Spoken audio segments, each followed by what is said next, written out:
ایک آدمی نے محنت کی محمد یوسف پہ. اس کی ماں محمد یوسف کی ماں کیا کہتی تھی کہ میں سعید انور کے گھر کے سامنے اگر تو نے کلمہ پڑھا تو سعید انور کے گھر کے سامنے اپنے آپ کو آگ لگا لوں گی. تو الحمدللہ کلمہ پڑھ کے مسلمان ہوگی خود بھی. ایک آدمی کی محنت کی کہ جی اچھے اخلاق دکھاؤ کہ یوسف سے کہ تو نے اپنے گھر والوں کی کسی بات کا برا نہیں منانا, اچھے اخلاق دکھاؤ.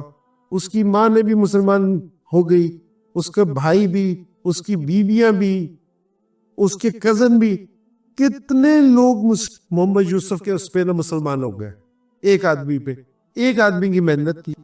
ہم جدہ گئے, ایک فیسٹیول میچ تھا جدہ میں کپتان تھا. تو محمد یوسف نے کلمہ پڑھ لیا تھا, اناؤنس نہیں کیا تھا. تو جس ہم جدہ پہنچے تو ہم سارے جاتے ہی تیاری شروع کر دیجئے کہ بھی آئے ہیں تو بس اب عمرہ کرنے جا رہے ہیں. تو یوسف میرے کمرے میں آیا کہ انجی بھائی ہماری بیگمات بھی ہمارے ساتھ تھی کہ میں نے اور میری بیگم نے نا عمرہ کرنا ہے. میں نے کہا کہ یوسف یہ تو مجھے پتا ہے کہ تو مسلمان لوگ جائے, ساروں کو تو نہیں پتا. تو ہمارے جدہ میں دین کی ساتھی ہیں عالمگیر بھائی کو فون کیا, وہ جدہ میں رہتے تھے. ہم نے کہا کہ جی عالمگیر بھائی کیا کریں, انہوں نے کہا کہ جی انہیں پہلے کونسلیٹ لے کے جاؤ, وہاں یہ آفیشلی کلمہ پڑے گا اور پھر اس کو میں لے کے آتا ہوں. تو اسی طرح ہی ہم نے کیا, وہ گیا. عالمگیر نے بتایا کہ جس ٹائم یہ اور اس کی بیوی, پتہ نہیں اللہ نے کیا ہی دے, جس ٹائم ان کی پہلی نظر خانہ کعبہ پہ پڑی نا, وہ کہہ رہے کہ یہ اور میاں بیوی اتنے دھاڑے مار مار کے روئے ہیں, اتنا دھاڑے مار مار کے پتہ نہیں اللہ نے کیا معاملہ کیا کیا نہیں کیا کہ جی آ کے مسلمان ہو گئے. اگلے دن ہمارا میچ تھا جدہ میں. تو جدہ میں میچ کھیلتے ہوئے نا مغرب کی نماز ہو گئی. تو ہمارے ساتھی ایک اور ہے نعیم بٹ صاحب, وہ بھی ساتھ تھے میرے. تو انہوں نے کہا کہ بھی آج کی نماز ہے نا, آج کی نماز محمد یوسف پڑھائے گا. تو یوسف کو ہم نے کہا کہ بھی یوسف میاں آگے ہو جو.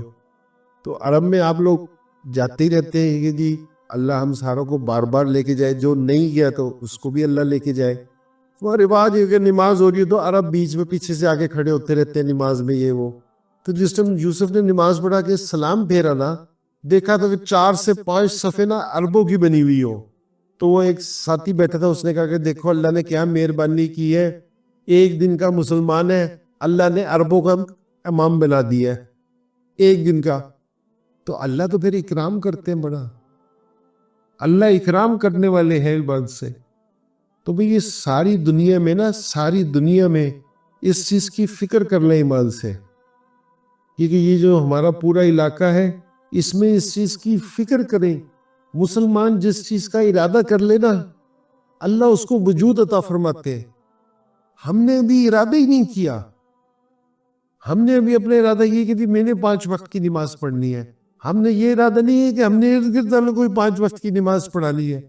جہاں ہمارے علاقے میں, اس پورے رائمن کے علاقے میں کوئی بھی ایک بے نمازی نہ رہے. اپنے شہر کا ارادہ کیے ہی نہیں کہ یہاں بھی کوئی ایک بے نمازی نہ رہے. ایمان سے جس دن ارادہ کر لیں گے نا, اس دن اللہ وجود عطا فرما دیں گے. وہ یونس تھا فرانس کا رہنے والا, شاہ فیصل نے بھی فرانس میں کہا تھا کہ مجھے جگہ دے دو مسجد بنانے کے لیے. اب وہ کہا کہ جی ہم آپ کو جگہ دے دیتے ہیں مسجد بنانے کے لیے, آپ ہمیں وہاں جگہ دے دیں گرجا بنانے کے لیے. بات ختم ہو گئی. فرانس کے ایک آدمی تھا جس نے ارادہ کیا کہ یہاں دین میں نے پھر لے کے آنا ہے.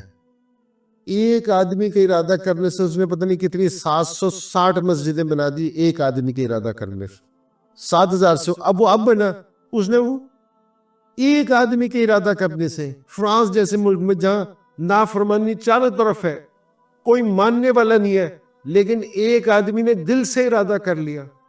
آج ہم اس چیز کو دل سے ارادہ کریں کہ ہم ساری دنیا میں دین پھیلانے والے بن جائیں.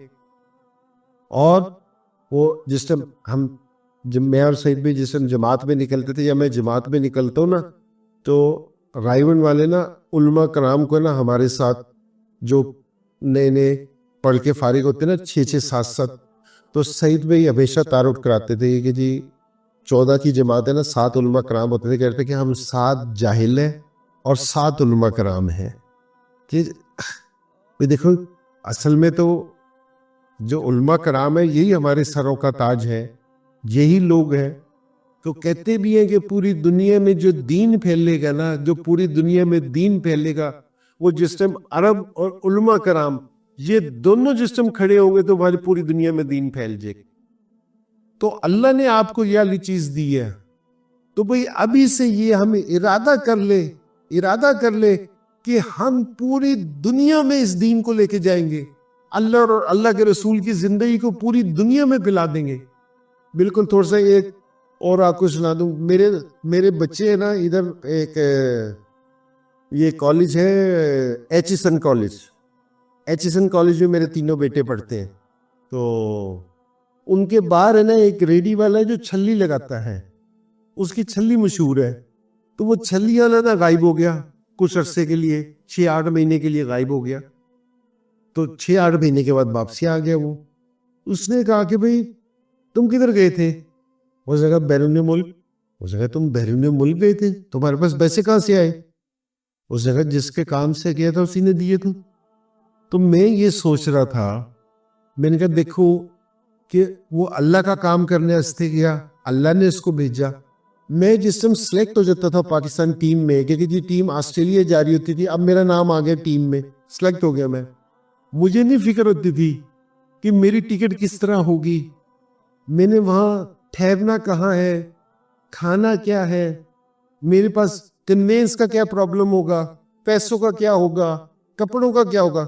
میں سوچتا تھا کہ بس میں اب سلیکٹ ہو گیا نا، یہ ساری چیزیں میری خود ہی ہو جائیں گی. مجھے پتا کہ میں جاؤں گا تو ایئرپورٹ پہ جاؤں گا تو میرا کوئی بورڈنگ پاس لے کے کھڑا ہوگا، ادھر ایئرپورٹ پہ اتروں گا تو لوگ لینے آئے ہوئے ہوں گے، گاڑی کا پہلے سے انتظام ہوگا، ہوٹل بک ہوگا. یہ ایک پی سی بی کے سلیکٹ ہونے پہ ہے، کیونکہ یہ صرف پی سی بی نے سلیکٹ کیا ہے.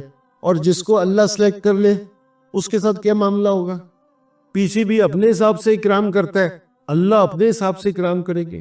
تو یہ دین کا کام کرنے کے لیے نا اللہ کے ساتھ سلیکٹ ہونے کی بات ہے، پیسوں کی بات نہیں ہے کہ میرے پاس پیسے نہیں ہے کہ یہ نہیں ہے. نہیں میری قبولیت کی بات ہے، اللہ سے اپنے آپ کو سلیکٹ کروا لو، دعا مانگ کے قبول کرا لو اس کام کے لیے. تو پیسوں کی ضرورت نہیں ہے اس کام کے لیے، اللہ سارا بندوبست خود کریں گے، کیونکہ بھئی یہ تو میرا بندہ ہے. تو بھئی یہاں پڑھتے ہوئے نا ارادہ اس چیز کا کر لو کہ ہم نے ساری زندگی یہ دین پھیلانے والے کام کو کرنا ہے. ساری زندگی کا ارادہ کرو کہ پوری دنیا کے جو ان سے لوگ ہیں نا یہ اللہ کی بات ماننے والے بن جائیں، اللہ کے رسول کے طریقے کے حساب سے زندگی گزارنے والے بن جائیں. تو بھئی ہاتھ کھڑا کر کے بتائے بھئی کس کس کا ارادہ کہ جی بھی وقت لگانے کا کہ جی چھٹیوں میں، اور کس کس کا ارادہ کہ بھئی ساری دنیا میں جانے کا ہے کہ بھئی ساری دنیا میں کروں گا. بھئی جو ترتیب ہے نا اس کی، بھئی مہینے میں 3 دن لگانے کا ارادہ کر لیں، 24 گھنٹے. آپ علماء کرام کے 24 گھنٹے ہیں وہ کر لیں، اور جس دن چھٹیاں ہو تو اس ٹائم میں چلے کا ارادہ 40 دن کا ارادہ کر لیں. ٹھیک ہے نا؟ تو بھئی اس کا کس کس کا ارادہ وہ ہاتھ کھڑا کر کے دکھا دے. ماشاءاللہ جی، اللہ قبول کرے جی سارا.